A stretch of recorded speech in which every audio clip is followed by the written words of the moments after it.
Смутная навіна пра набор рэкрутаў маланкава аблятала вёскі, паўсюдна запаноўваў страх. Маладыя дрыжалі над сваім лёсам, старыя над маладымі. Кожны маладзён рыхтаваў нож ці сякеру, як ратунак ад войска, піша Адам Буцкевіч. Навіна змяшчалася вось у такую каперту, як гэтая. А навошта нож і сякера? Каб скалечыцца. І хоць так не пайсці ў рэкруты. 25 гадкоў – гэта ж, лічы, катарга да канца жыцця, калі раней не заб'юць. Мяне завуць Васіль Калач.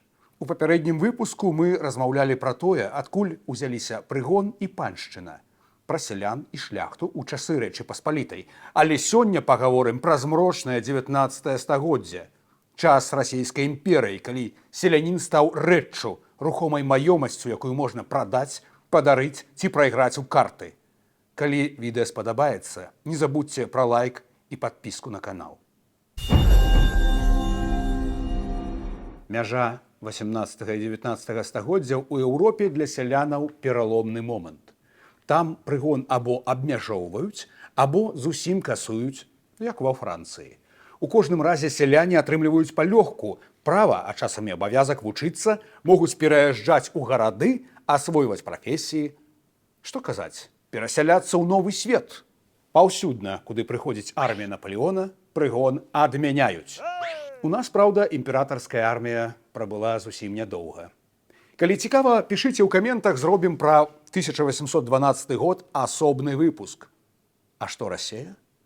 Вось Кацярына II, прыхільніца прагрэса, перапісвалася з Вальтэрам, але акурат пры ёй росквіт прыгодніцтва. Ці вось гучыць як насмешка. Мікаля I забараніў падданым імперыі набываць чарнаскурых рабоў, як на праклятым захадзе. І гэта ў той час, калі расійскія памешчыкі мянялі сялянаў, у тым ліку нашых, на паляўнічых сабак. Менавіта пасля падзелаў Рэчы Паспалітай за расійскім панаваннем ужо не толькі зямля, але і сам чалавек, прыгонны, стаў аб'ектам права уласнасці. І гэта, канешне, быў змрок. Кожнае спатканне з панам вымагала паклону, схіляючы галаву амаль да зямлі.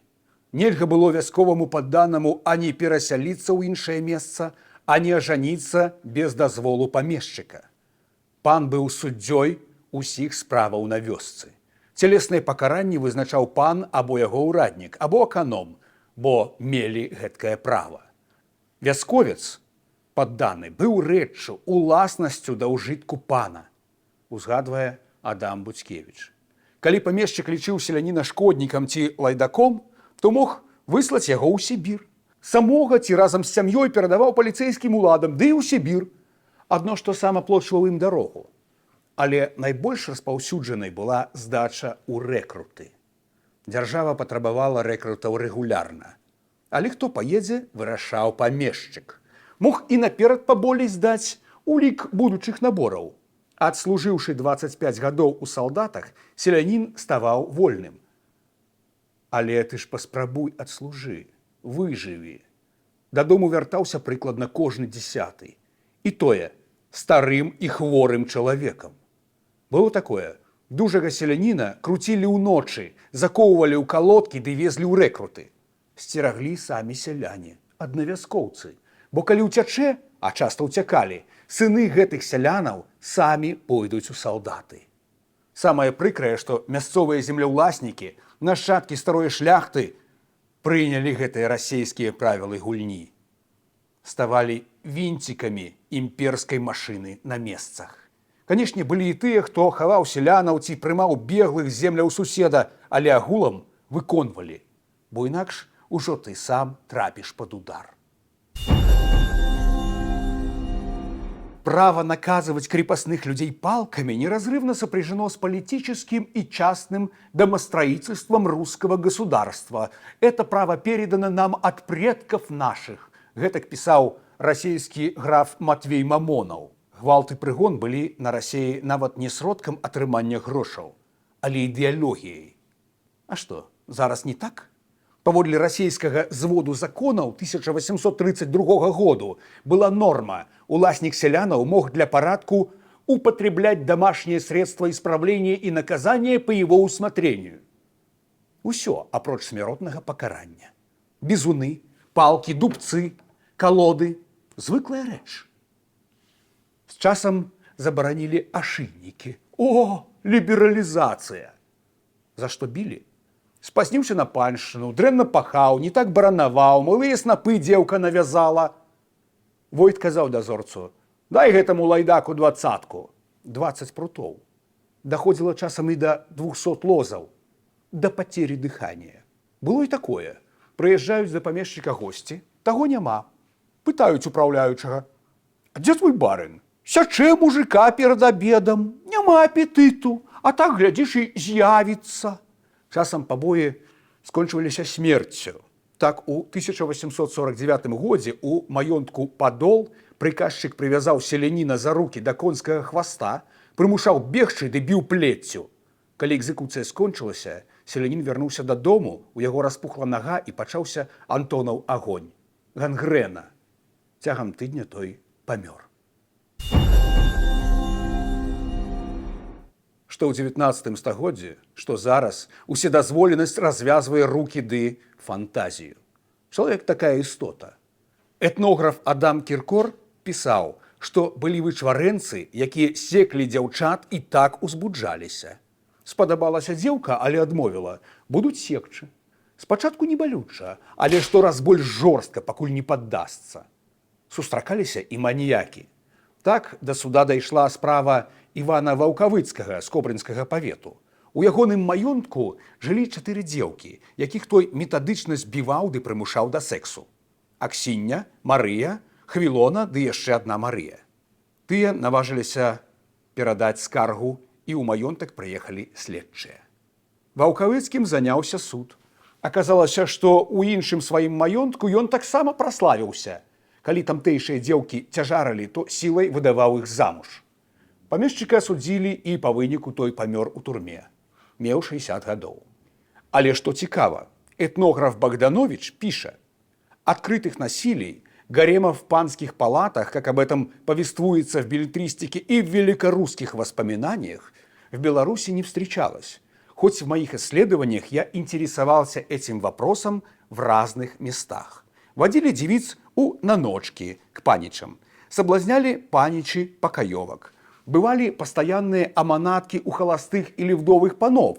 Но этот сорт выбирался из шляхтянок. Крепостные для этой роли не годились». Сведчанняў пра права першай ночы ў Беларусі, дарэчы, таксама не зафіксавана.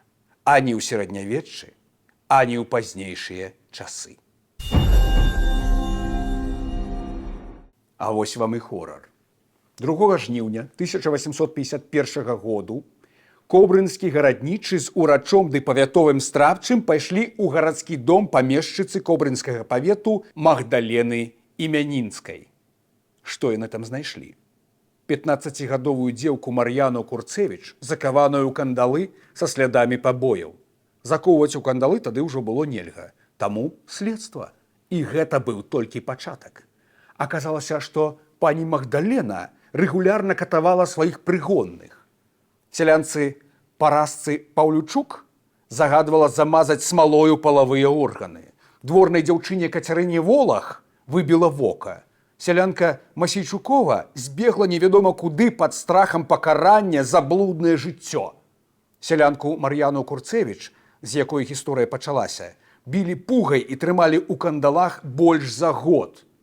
Памешчыца, відавочна, мела псіхічныя праблемы на пару з садысцкімі схільнасцямі, бо матывацыяй было павучыць дзевак за блуд. Яе па выніку пазбавілі права мець прыгонных ды адправілі ў турму. Праўда, ўсяго на 3 гады. Звярніце ўвагу на тэрмін. За палітыку і паўстанцкія справы давалі куды болей. Смерць, Сібір, канфіскацыя маёнтку, а тут дробязь. Сяляне адказвалі падпаламі, адмова ісці на паншчыну, уцёкамі ці скаргамі.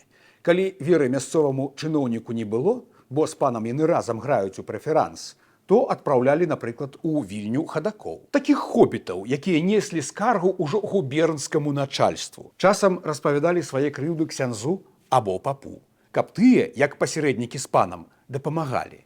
Але была рызыка. Святар мог з дакладнасцю паказаць памешчыку дамы і назваць прозвішчы ўсіх незадаволеных. Тады чакай набору рэкруты.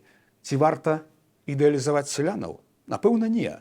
Але ўсё мае свае прычыны.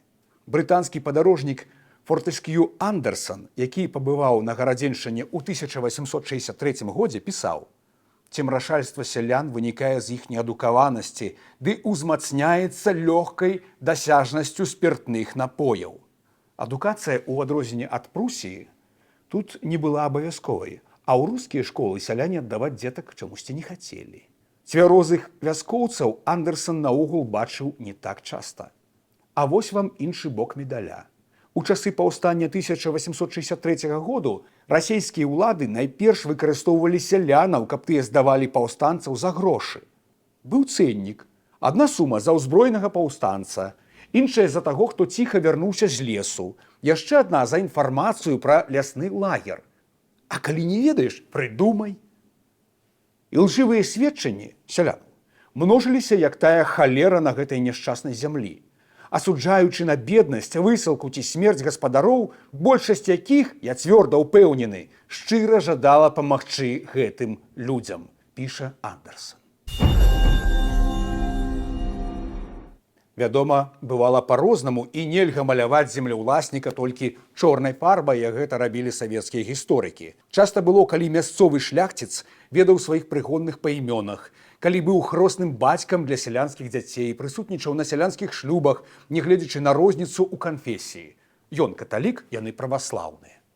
Норма, калі сяляне-калядоўшчыкі завітвалі на шляхецкі двор з калядкамі, а сялянскіх дзетак запрашалі на елку ў палац, як тое было прынята ў Нясвіжы. Памешчык са Слонімшчыны Франц Фольбек падчас эпідэміі халеры сам наведваў хворых ды купляў за свае грошы лекі. Неўраджайны год купляў у сялян збожжа па завышаных коштах, пазычаў грошы, валоў. Сяляне ж таксама былі розныя. Былі крадуны, забойцы, прапойцы, якія пускалі дымам і сваю гаспадарку, і давераную ім панскую жывёлу. Усе людзі. Лішне казаць, што прыгон быў чорнай старонкай нашай гісторыі, як і паўсюдна без выключэння ў Еўропе. Бяда ў тым, што ў нас гэта ўсё зацягнулася да другой паловы 19 стагоддзя.